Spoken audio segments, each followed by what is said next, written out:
Hem vingut a visitar la feina d'enderroc que està realitzant-se al vell Hospital de Gandia. La feina va a bon ritme, que estan complint-se els plaços, que està seguint-se escrupolosament tot el projecte, que volia ser un projecte molt cuidat per a que se causara el menor trauma possible a la barriada.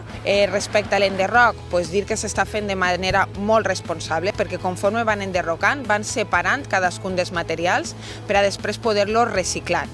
Anem a construir, a canvi, una estructura d'avantguarda. Són 3 edificis, un edifici que albergarà un centre de salut, el tercer centre de salut que obrirem a la nostra ciutat, acompanyant a Corea i al que hi ha a l'Avinguda de Beniopa. Va atendre serveis d'especialitats que van atendre a tot el Departament de Salut de la comarca. Hi haurà un segon edifici per a salut pública i un tercer edifici per a salut mental i, a més, acollirem el que nosaltres li denominem la Casa del Pacient, que seran espais per a la ciutat i per a totes les associacions i col·lectius sociosanitaris.